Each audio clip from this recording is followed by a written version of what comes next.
One of the discussions we've been having pretty regularly is, are we seeing froth in these markets, either overall or in specific areas? And this is something that Sarah Williamson thinks about. She's the FCLTGlobal CEO. This is an organization that focuses on thinking long-term when it comes to investing. And Sarah, I mean, the answer to this seems fairly obvious, I guess. Is short-termism dominating to a high degree right now? And is that creating some of these maybe risky, bubbly areas in the market? Julie, well, thank you very much. So I think that we've seen short-termism dominate in spurts over time. And what we do know, of course, is that markets look to the future. They discount the future into today. But what we've seen in the last year, and frankly, probably in the last decade or so, is a real divergence between what's happening on Wall Street and what's happening on Main Street. And at some point, those have to come back together. So we clearly see the market looking ahead, looking to recovery, discounting that future. But we see the average business still hurting. And I think that is still going to take a while to recover. So clearly some sectors have had a huge surge from this, and that will probably continue, some of the tech sectors and so on. But we do think those two have to come back together over the long run. Fundamentals do rule in the long run. Sarah, I'm curious, thinking about one particular trend in investing styles that has been so popular, which I would think of as a long-term trend, but maybe it's short-term, is ESG, because it's the predominant way, in my view, that we're now marketing new types of investments or new company pivots. But is that kind of a way to maybe companies pretend they're doing the right things and then they say, oh, it's ESG? And how do you see that trend evolving? Because I think it's easy in the media to be cynical about it, but on the actual investment side, are investors serious about what they want from businesses? I think investors are serious about what they want. And I think that's because there's good evidence for that. You know, we need to remember that the expectations of companies change over time. And those companies that adapt to the world around them outlast and outperform those that don't.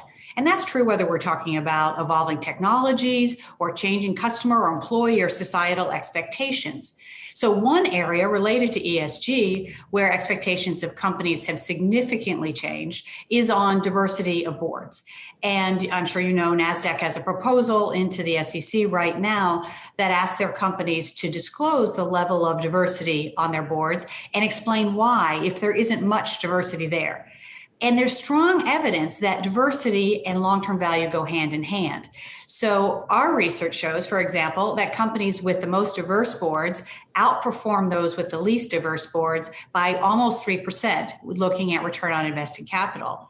And similarly, our models show that we all know that sales growth drives long-term value, but actually having a diverse board has as much impact on long-term value as sales growth, which we all spend a ton of time thinking about.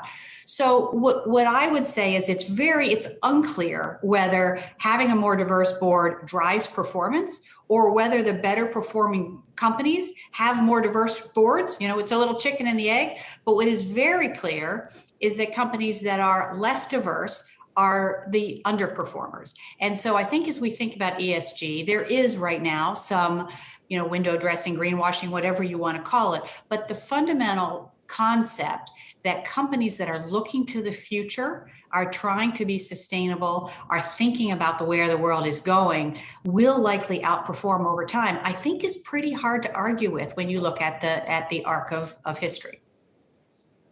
Sarah, when we talk about all of this, when we talk about long-term value and long-term investing, what are we talking about exactly? What is long-term when you're trying to make these sorts of assessments?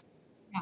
So we think of long-term a little bit as a state of mind, almost more than an exact time frame. But if you think about a future-oriented company, a company that takes the long view, and if you think about investors, what are investors trying to do? Most investors have a long-term goal. They're saving for their retirement, or they're trying to fund their children's education, or saving for a home, or something like that.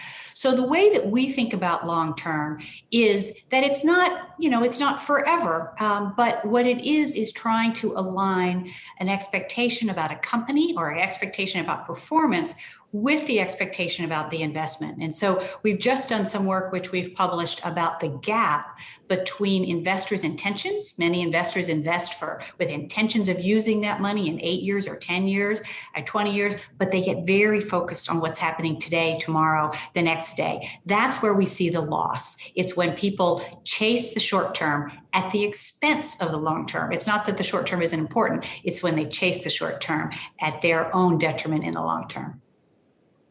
And thinking about this, Sarah, I'm curious what you make of the surge in interest and also participation from retail that we've seen this year. It had really been 2 decades, and the last time retail was in the market, FCLT wasn't an organization. So I'm curious how you're thinking about that, given that new dynamic.